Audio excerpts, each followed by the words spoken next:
Conversaciones de filosofía, día 18 de junio del 2014, a las 9 horas y 15 minutos aproximadamente.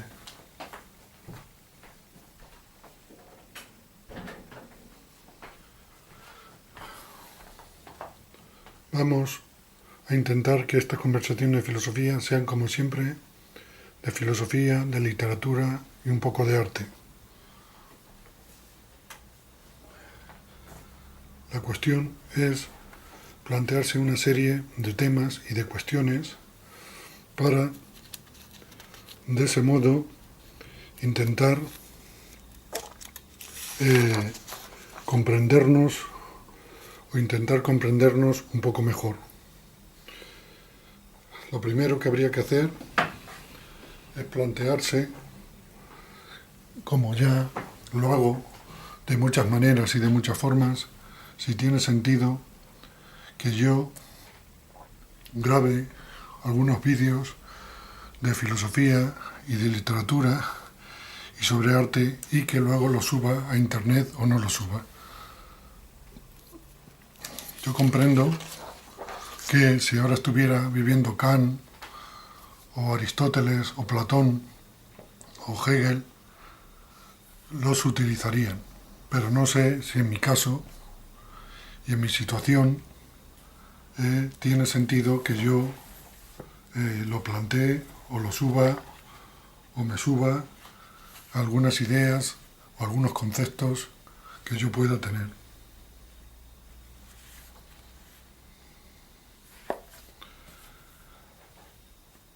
¿Para qué sirve pensar? ¿O para qué sirve la filosofía? ¿O para qué sirve que haya personas que dediquen un gran tiempo a esta actividad? Y luego, si de alguna forma se descubre algo o no se descubre nada, o sirve para algo o no sirve para nada.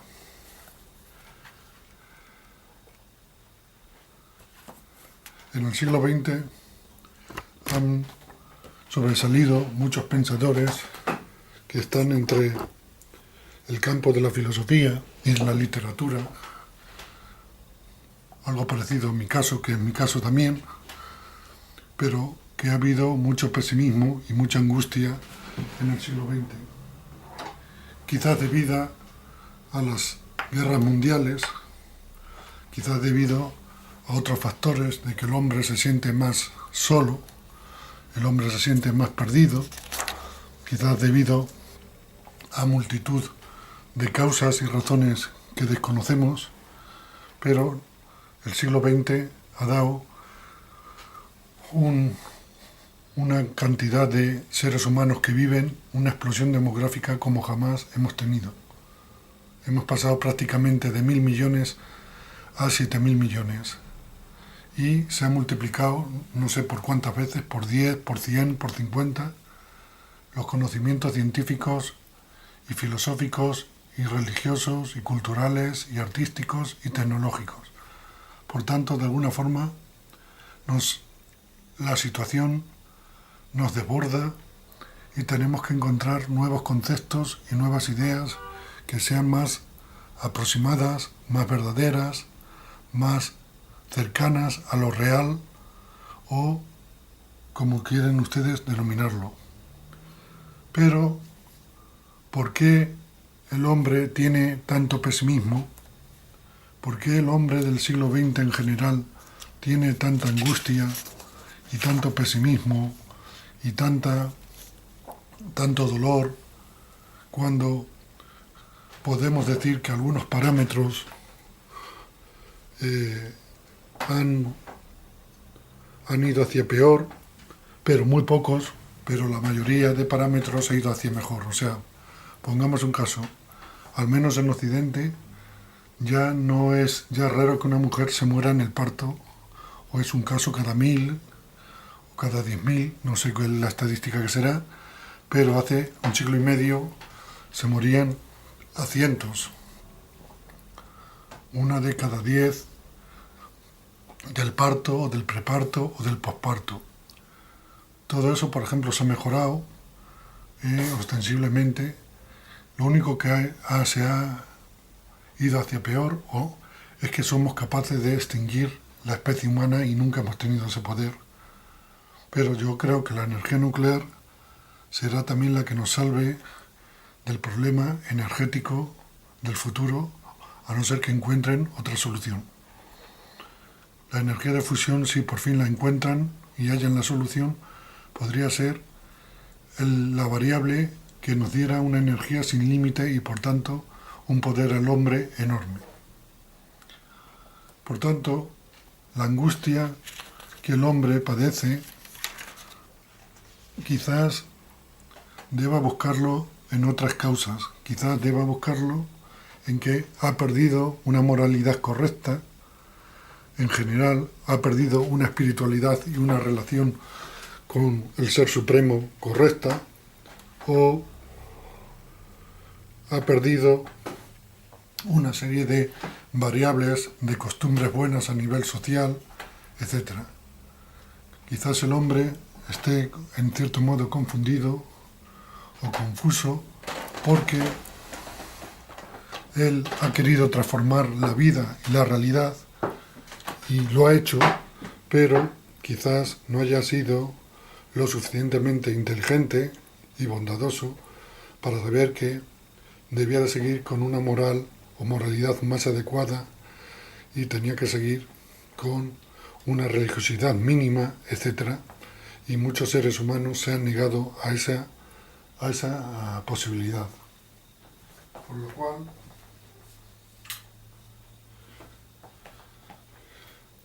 Por lo cual nos hemos podido encontrar con un hombre que tiene muchas posibilidades y al mismo tiempo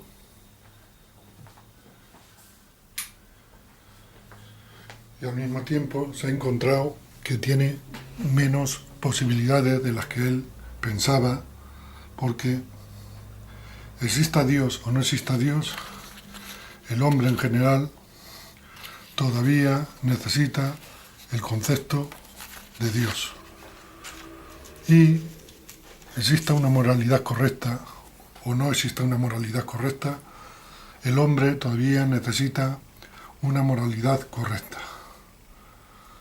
Hay un detalle que quizás no se tenga en cuenta, pero antes se leían biografías de santos y de santas, al menos en el orbe, que el cristianismo tenía preponderancia.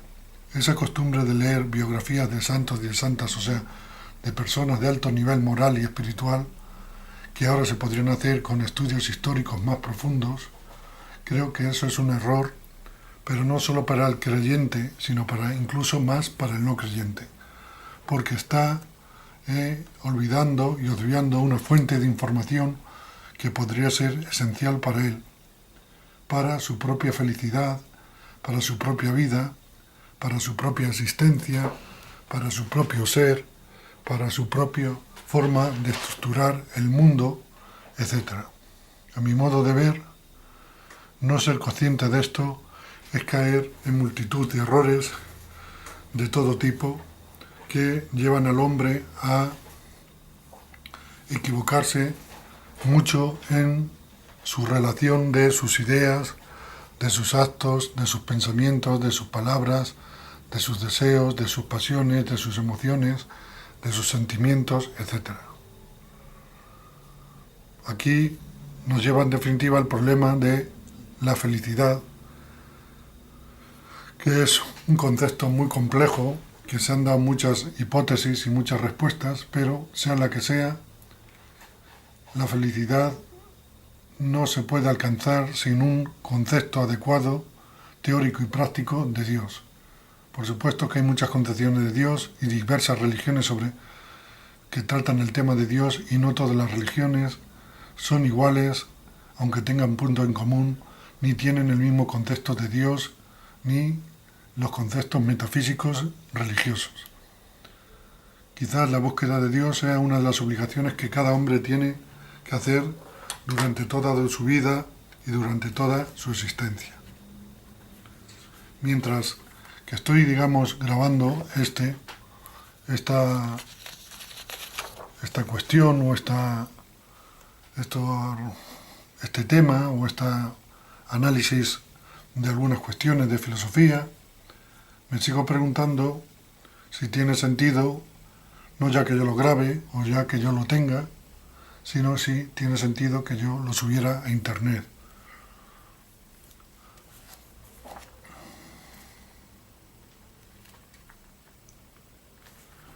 Se han instalado algunos pensadores y escritores en la angustia y en la pena y en el desaliento, y solo ven nada más que pena y desaliento y angustia en la vida.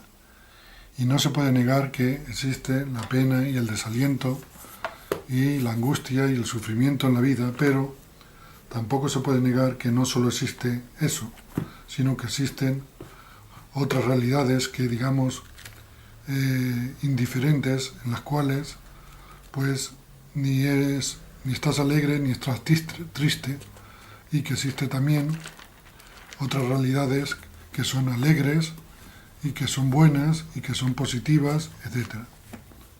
Por tanto, esta es la base, o es una de las bases para poder vivir y sobrevivir.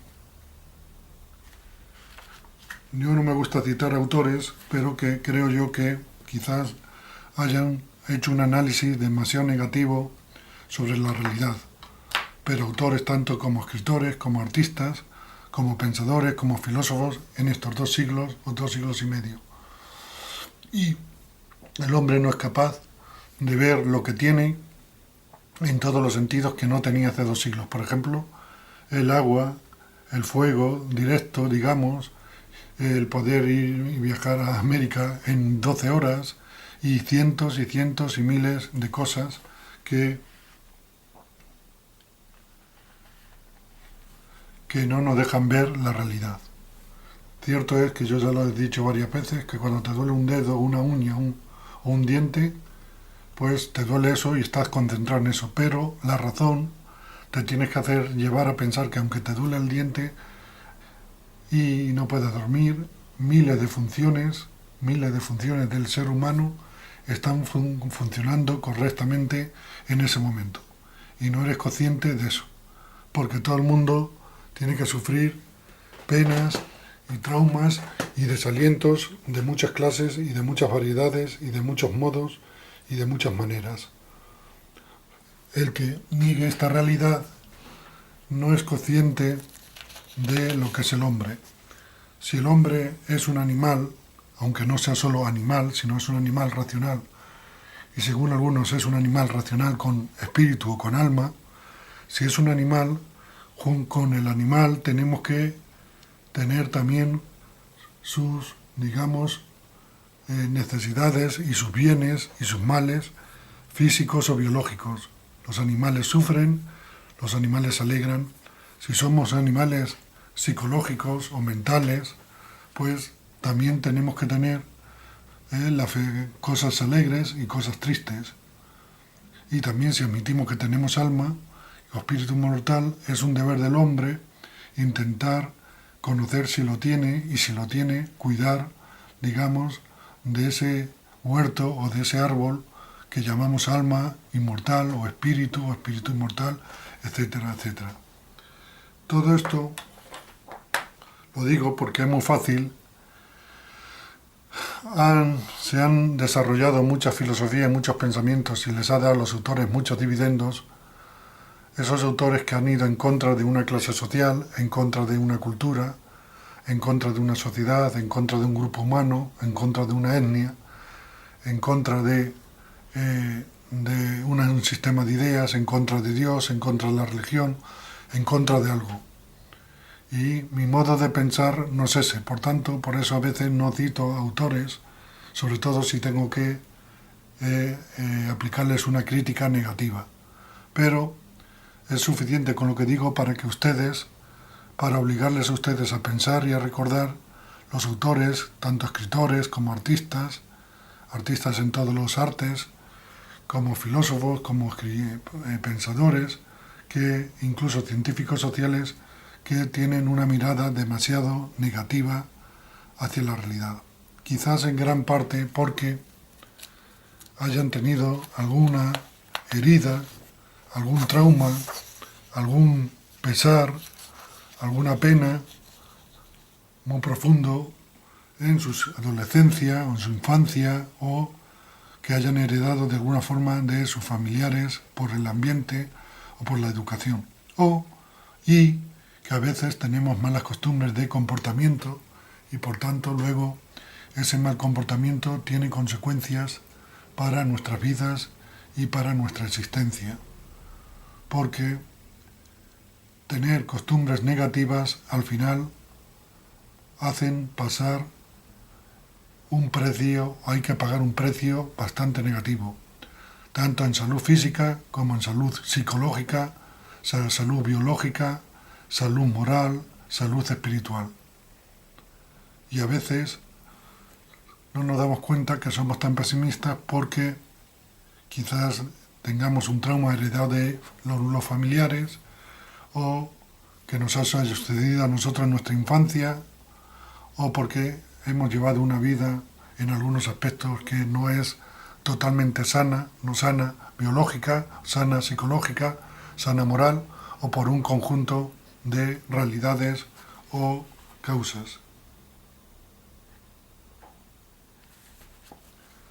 Todo el mundo puede decir lo que quiera sobre lo que quiera.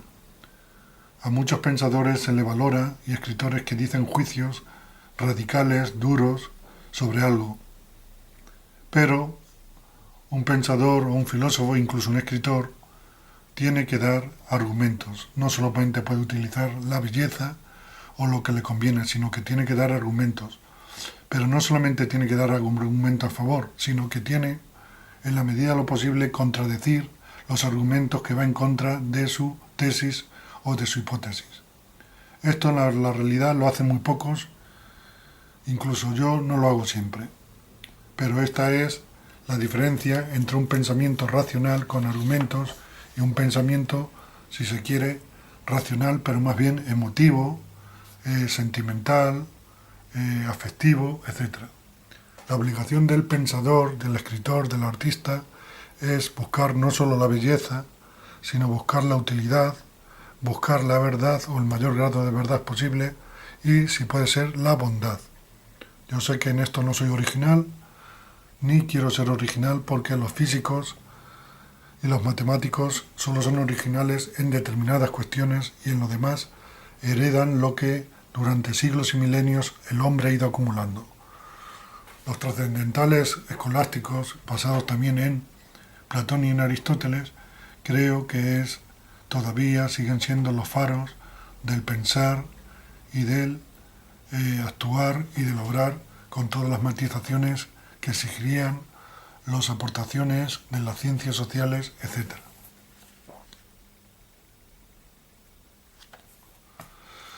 La mayoría de nosotros, digo en plural, porque yo creo que todavía no, tenemos un miedo a la muerte muy grave. Y entonces habría que ser más simple y pensar que si llevamos una vida normal y moral, no hay que tener y temer a la muerte. Si existe Dios y hemos llevado una vida moral y correcta, pues no hay que temer a Dios ni al juicio ni a nada.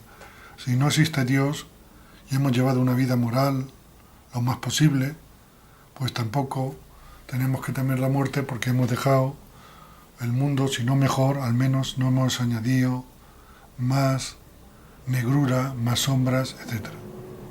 Como no somos perfectos, por eso necesitamos la idea de Dios, aunque Dios no existiera, para buscar o encontrar mayor grado de verdad y de bondad.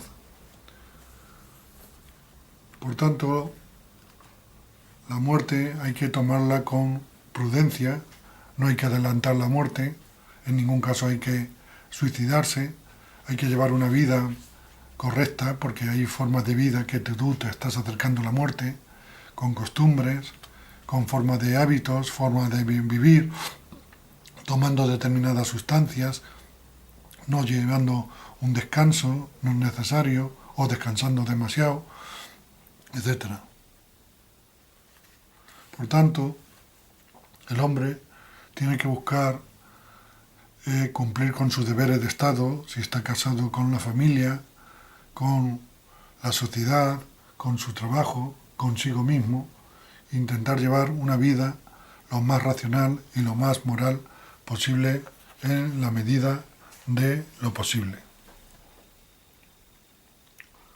Creo que lo vamos a dejar por el momento. Lo vamos a dejar por el momento. Hoy, día 18 de junio del 2014, miércoles a las 10 horas y 32 o 33 minutos aproximadamente.